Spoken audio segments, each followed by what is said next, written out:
Hoje, o nosso caso é sobrenatural. Quem assistiu Invocação do Mal sabe que a história se passa quando os investigadores paranormais Ed e Lorraine Warren trabalham para ajudar uma família aterrorizada por uma entidade demoníaca em sua fazenda. Porém, o filme é baseado em um caso real e muito sombrio. Então, desde já, peço que já deixe o like, se inscreva no canal, ative as notificações e me siga nas redes sociais, porque o caso de hoje é o primeiro caso do nosso mês de Halloween.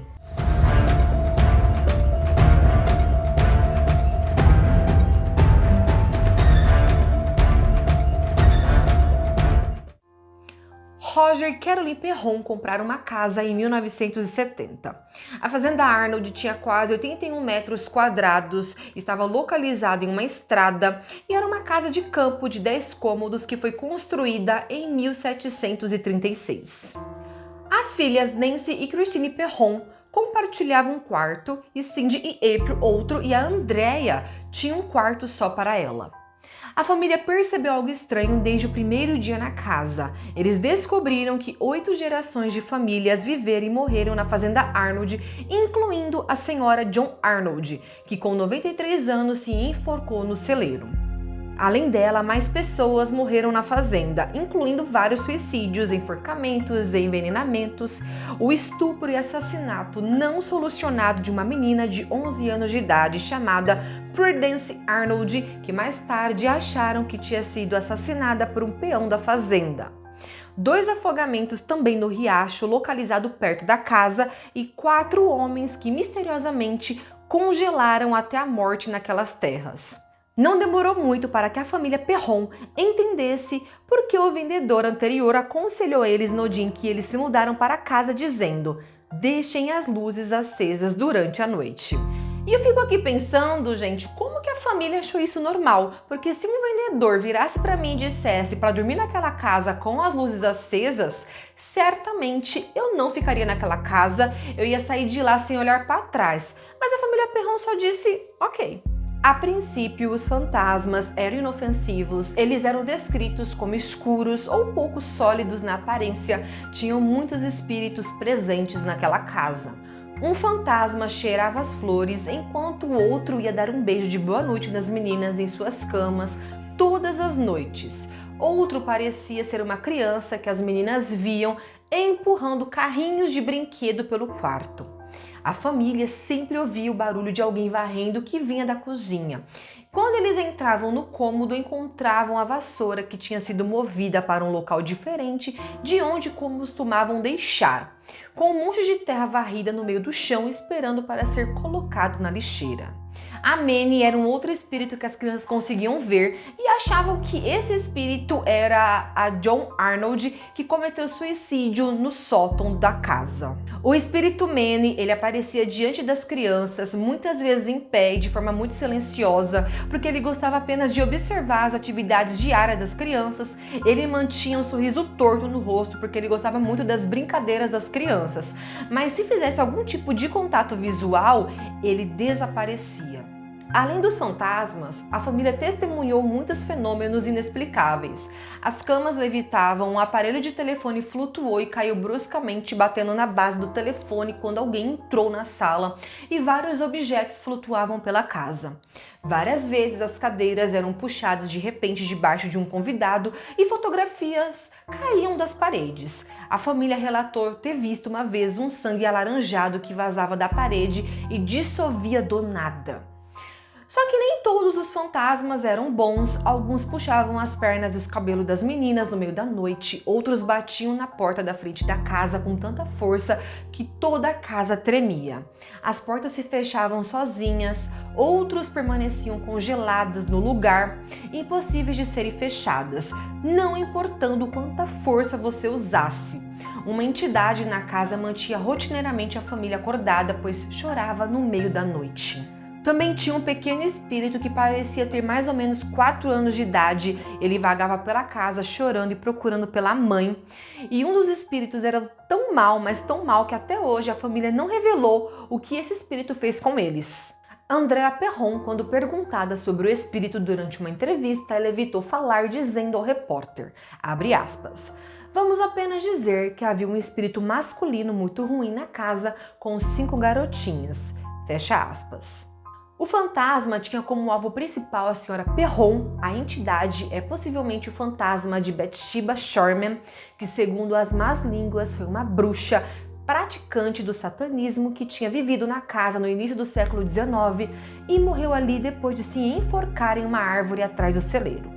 A família, gente, não era religiosa e essa fragilidade na fé foi teoricamente tida como um fator primordial para a natureza violenta e ativa de Bathsheba com a família Perron. A Bathsheba era uma desprezível e horrenda criatura, descrita como tendo um rosto semelhante a uma colmeia de abelhas desidratada, coberto de teias de aranha sem características humanas, exceto pelos vermes que rastejavam através de fissuras em sua pele enrugada do rosto. Sua cabeça redonda e cinza era inclinada para um lado, como se seu pescoço tivesse sido quebrado e um mau cheiro impregnava o quarto quando ela estava presente. A Bathsheba Thayer nasceu em 1812 em Rhode Island e se casou com Judson Sherman em 10 de março de 1844. Quando ela estava viva, Bathsheba viveu uma vida de solidão, excluída da comunidade em que vivia depois de ser acusada de matar seu bebê como um sacrifício a Satanás. O corpo do bebê foi encontrado com um objeto pontiagudo espetado na cabeça, e na falta de provas, o caso foi abandonado. Acreditam que Bathsheba tenha tido outros 3 filhos, sendo que todos morreram antes de completar 4 anos de idade. Ela também era conhecida por ter brutalizado seus funcionários, deixando eles muitas vezes passando fome e os agredindo também. Quando ela morreu em 25 de maio de 1885, o médico legista escreveu que nunca tinha visto nada parecido. Seu magro corpo tinha se solidificado assustadoramente, aparentemente se transformando em pedra. Bathsheba tinha seus favoritos na casa. Ela torturava a Carole Perron enquanto cobiçava o Sr. Perron. Sempre que ele estava em casa, aparelhos quebravam com frequência Roger Perron, então levava as máquinas quebradas até o porão para consertar. Enquanto ele trabalhava no concerto, muitas vezes ele sentia Bathsheba tocá-lo, acariciando seu pescoço ou passando as mãos em suas costas. Porém, enquanto a Bathsheba desejava ele, ela detestava Carolyn, sua esposa. Era claro que a Bathsheba queria a Carolyn fora da casa. No início, gente, ela tratava a Carolyn de forma muito cruel. Então a Carolyn, ela foi beliscada, ela recebia tapas e teve objetos jogados sobre ela. O seu maior medo era o fogo e logo foi descoberto pela entidade e usado repentinamente para aterrorizá-la. Então a Bathsheba batia as tochas contra sua cama enquanto exigia que ela deixasse a casa imediatamente. Conforme o tempo foi passando, os ataques foram ficando cada vez piores. Teve um dia que a Carolyn, ela estava deitada no sofá e ela sentiu uma dor muito forte na panturrilha. Quando ela foi olhar em sua perna, ela viu que estava sangrando e parecia como se uma agulha tivesse entrado mesmo, espetada sua pele. Mais tarde, após frustradas ameaças para que a Carolyn deixasse a casa, a Bathsheba tomou um rumo diferente e tentou invadir Carolyn por dentro. Acreditando que Carolyn tinha sido possuída, a família chamou os investigadores paranormais, Ed e Lorraine Warren. O Ed e a Lorraine, por vários anos, eles ajudaram a investigar assombrações e possessões demoníacas. Em muitos dos seus casos, eles foram capazes de convencer o Vaticano a realizar exorcismo dos espíritos que eles encontraram. A família ouviu falar dos Warren após uma de suas muitas palestras públicas e insistiram para eles ajudarem a salvar sua mãe. Infelizmente, a verdadeira história da família Perron terminou diferente da história contada no filme Invocação do Mal. Na verdade, os Warrens não tiveram sucesso na tentativa de libertar a família de seu tormento. A Carolyn lembrou da noite terrível e explicou que, apesar das intenções dos Warrens serem boas, eles perceberam que as coisas pioraram. Como a situação ficou fora de controle, o Roger exigiu que os Warrens deixassem o local imediatamente. O proprietário anterior à família tinha contratado um empreiteiro para reformar a casa. Esse empreiteiro estava totalmente ativo na reforma da casa quando de repente ele parou de trabalhar e simplesmente fugiu. Dizem que ele saiu da casa aos gritos, deixando para trás suas ferramentas e seu carro, e os proprietários acabaram não se mudando e a casa permaneceu vazia por vários anos antes da família Perron se mudar. Apesar dos fatos horríveis que eu contei para vocês, a falta de dinheiro fez com que a família ficasse naquela casa por mais 10 anos, então eles tiveram que aguentar tanto os espíritos do bem quanto os malignos. Então somente em 1980, por insistência da Carolyn, a família já estava bem financeiramente e eles se mudaram para a Georgia.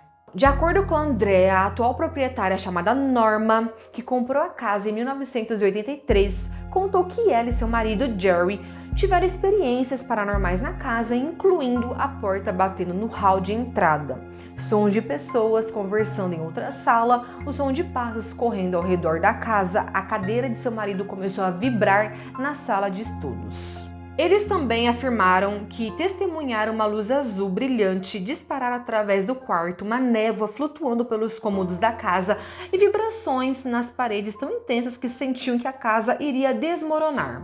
Eles relataram também que viram uma mulher idosa com coque no cabelo movendo-se em silêncio por toda a casa. Como podem perceber, mesmo após seu histórico assustador e os acontecimentos bizarros se tornarem públicos, curiosamente a residência chegou a ser comprada algumas vezes. A experiência de morar lá é como viver um verdadeiro inferno, de acordo com a Norma. Só que ela, gente, também estava se referindo aos fãs da franquia de Invocação do Mal, que chegaram até invadir a propriedade. Por causa disso, a Norma, em 2015, processou a Warner Bros. Os proprietários que vieram depois dela assumiram o local com pleno conhecimento de tudo o que aconteceu. E a intenção, gente, foi justamente preservar o local e transformar em uma atração histórica. E é claro que a Bathsheba não deve ter ficado nada contente com tudo isso que estava acontecendo, porque 2 meses depois da mudança dos novos donos, eles relataram aparições de fantasmas. E a experiência não para por aí. Em 2020, a antiga residência dos Perron voltou a ser o centro das atenções. Com a popularização das live streams devido à pandemia do coronavírus, os atuais moradores decidiram abrir as portas da propriedade Arnold para o público. Câmeras e microfones foram espalhados por diversos cômodos da casa e as transmissões ocorreram do dia 9 a 16 de maio. Assim, os fãs puderam ter um gostinho do que a família Perron passou na década de 1970. É isso aí, investigadores. Esse foi mais um caso de hoje. Eu espero que vocês tenham gostado. É apenas o nosso primeiro caso do mês de Halloween. É um mês especial para vocês. Deixe aqui nos comentários o que vocês acharam. Não se esqueçam de deixar o like e de se inscrever no canal. Vamos se ver então no próximo vídeo. Até mais, investigadores!